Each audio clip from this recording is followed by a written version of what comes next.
Hello, this is my final case study presentation titled Obesity Public Health Concern in conjunction with my paper titled the same thing. My name is Michael Benavides. So, obesity in the United States. Obesity has been a very significant health concern in the U.S. for the better part of 50 years. It has been on a steady ride in the United States since the 1970s and has doubled from 1970 to 1990 alone. In the 1970s, the obesity rate in the United States was around 15%, and in 1990 it was around 30%. Today it is closer to 40%, with it steadily increasing year by year. Before 2013, no state in the U.S. had an obesity rate above 35%. Today, over 20 states have eclipsed that number, with some states getting closer to 50% in the southern states such as Mississippi. Here I have an obesity distribution chart that shows the obesity ranges from a BMI scale in the US. So we can see that some of the Midwest states and the southern states have a much higher BMI and obesity rate compared to the northern states such as New York and Connecticut and California. Now I'll be going over why. First of all, how is obesity measured? One common way to measure obesity in the United States is by using a BMI test. I'm sure you've heard of a BMI test. I'm sure you've done it before. It's a common thing to be done in doctors' offices all over the country. A BMI over 30 is considered obese. This is calculated by dividing an adult's weight in kilograms by their height in meters squared. An example of this would be that an 80-kilogram man that is 1.8 meters tall would have a BMI of 24.7. The equation would be written out as follows. 80 kilograms divided by 1.8 meters squared is equal to 24.691 or 24.7, as many BMI scales are rounded down to the nearest decimal. This BMI would be considered in the healthy range. Here I have a BMI scale. What it is showing is the different BMIs and what they are considered. So the blue range, or the light blue range, is under 18.5, which is considered underweight. This would be an unhealthy weight for someone to be. The green is from 18.5 to 24.9, which is considered the normal range. Yellow would be 25 to 29.9, which would be considered overweight. Orange, 30 to 34.9, would be considered obese, and anything over 25, which is shown by the red, would be considered extremely obese.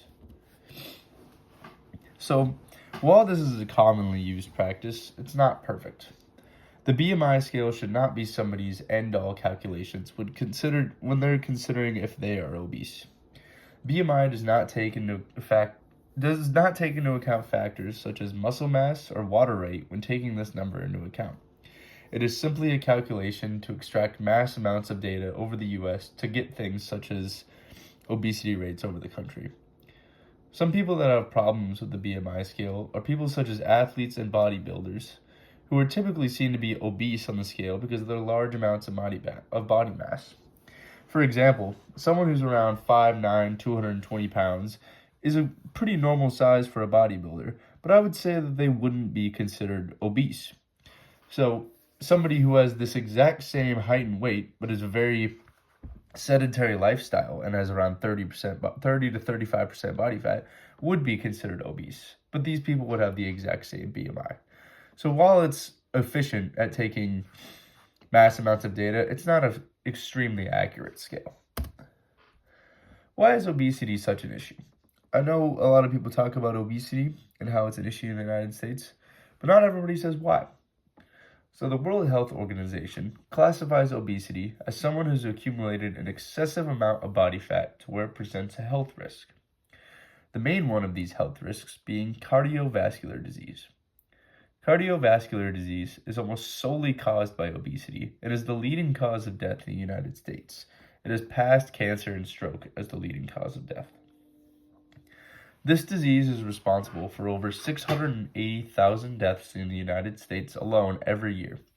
According to the World Health Organization, obesity and heart disease is responsible for close to 3 million deaths a year, not only in the United States, but across the globe. Here we have a chart displaying the heart disease versus the other causes of death in the United States. We can see that heart disease and cancer are the two leading causes of death by a wide margin. But heart disease, as I stated earlier, has passed cancer in this fact. So how are obesity and heart disease linked? I know a lot of people say that obesity will give you heart disease, but not a lot of people say why. So the reason why they're linked so much is because obese individuals require much more blood to supply their body with oxygen and other nutrients due to their size. In turn, this causes the body and the heart to work overtime to allow the body to survive. Because of this, the blood pressure increases and the heart essentially begins to break down. This breaking down of the heart will lead to heart attacks and heart failure. Some other ways that obesity and heart disease are linked are due to their diet. Many obese people in the United States have a diet that consists in a high amount of saturated fats. These saturated fats come from diets centralized around junk food and fast food. What these fats do is they increase the body's level of non-HDL cholesterol. While this cholesterol is very detrimental to increasing blood pressure, not all cholesterol does this. Healthy fats, such as steak and eggs, increase the body's cholesterol and is not super detrimental to heart disease. An increased amount of this cholesterol has a correlation with increased blood pressure and risk for heart disease. This is HDL cholesterol, not the healthy kind. Some of the additional dangers of obesity is that it is linked with a variety of health concerns. Some of these concerns would be type 2 diabetes, certain types of cancer, pregnancy complications in women, increasing severity of COVID-19 symptoms, which we saw in the past few years, where a majority of the people dying from COVID-19 were people who were obese. It comes with joint problems, mental health issues, not only from the food itself, but from some of the repercussions from society that come with being obese, difficulty breathing, and the development of late onset asthma, which is when somebody develops asthma later in their life, because it is commonly developed at birth, and certain digestive issues. So why are so many people in the United States obese? Not everybody is just lazy and eats unhealthy food. There's a very real correlation between lower socioeconomic communities and higher obesity rates. Cheaper food options tend to be cheaper and more convenient for people in these communities. Cheaper being for food and the quality of the food. Gym memberships, supplements, proper nutrition coaching, proper workout coaching, and other factors also cost a lot of money for people who may be living paycheck to paycheck and don't have the privilege to be using their money on things to improve their health. So here we have a GDP per capita by the United States, and we can see that this map very closely correlates with the obesity map. What we can see from this next slide are some different racial factors when discussing obesity. As you can see from this chart, the lowest group of this is non-Hispanic Asian, the second lowest being white, third lowest being Hispanic, and the highest being Black, in pretty much every group, including total men and women. Why is this? Typically, Asian people in America tend to be the highest grossing Americans. They have the highest income, highest salaries, and second to this would be non-Hispanic white. African American individuals, specifically women, tend to have a much higher likelihood of becoming obese than any other race. Some factors that play into this are the fact that more African Americans than any other race live in areas with limited access to healthy food options. Also, socioeconomic factors have affected African Americans the most in this country, due to generations of hardship that they have faced through laws such as Jim Crow and other policies put in place in the past to discriminate them.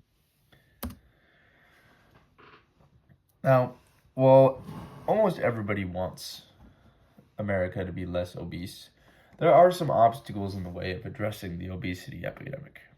Obesity is not a one-sided issue with a simple solution.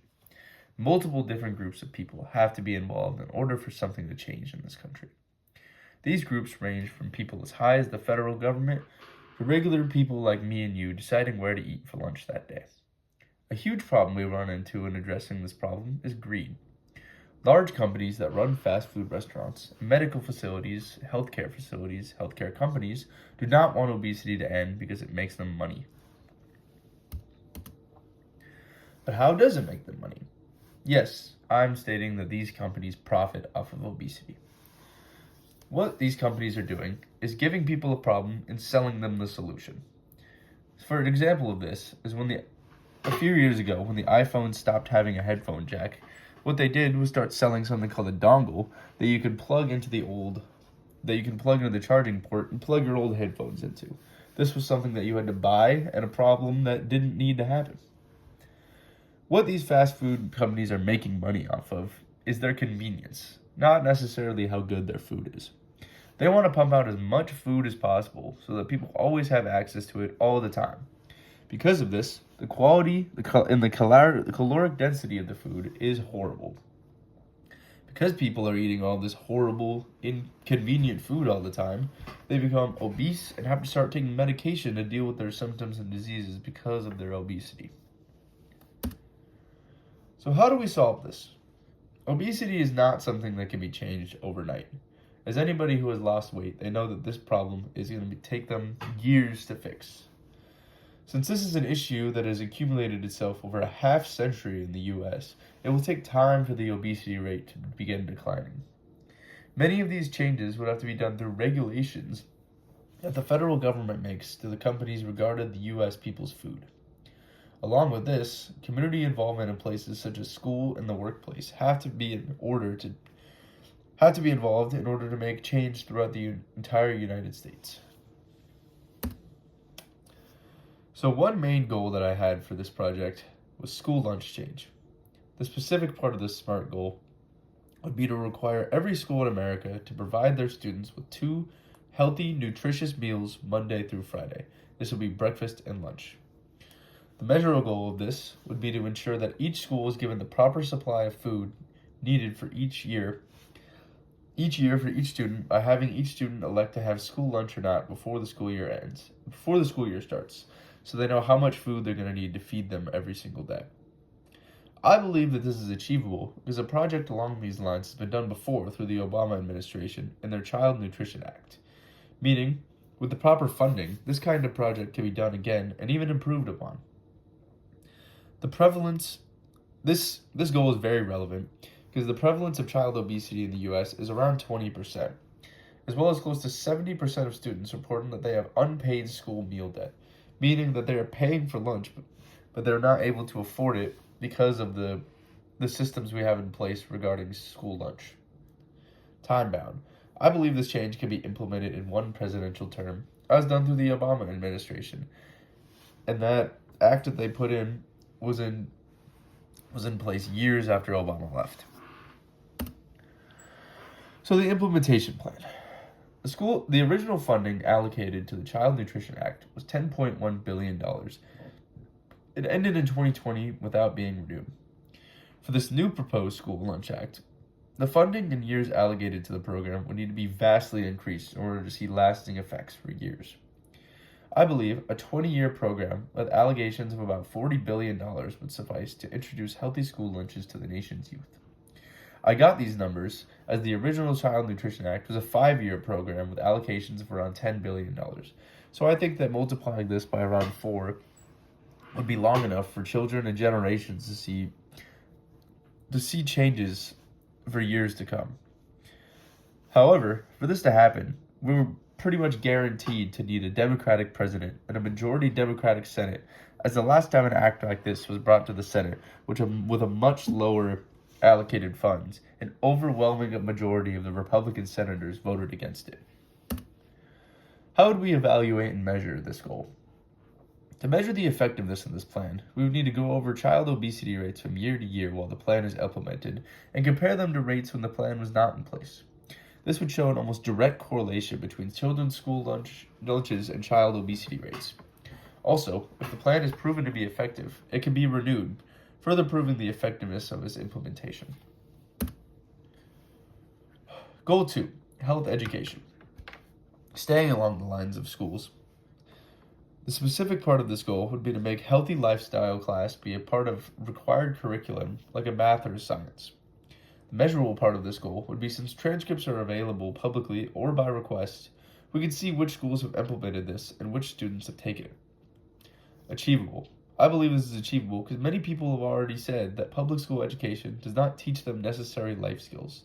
So implementing a type of healthy living class in place of a normal health class will more than likely have a lot of public support. Relevant. The prevalence of child obesity, again, in the US is around 20%. And many people claim that one reason they are overweight is because of a lack of knowledge about how to cook healthy meals and the way to exercise. So when they originally go into the gym, they feel embarrassed and aren't going to want to come back. Time bound. Also, I believe that this change can be implemented in one presidential term or 4 years. The implementation plan. Adding an entirely new curriculum to schools all over the country would be a multiple-step process with a large number of people involved. The steps will be done as follows. Firstly, be identifying why this change would need to be implemented and talking with it among the group. We would need to form this group to develop the curriculum, conduct research, create the curriculum, test it with teachers and students, receive criticism and make changes, and officially adopt the new curriculum into the United States. As this is the usual process for adopting new curriculum in one school district, this will be done at a much larger scale as this is a countrywide project.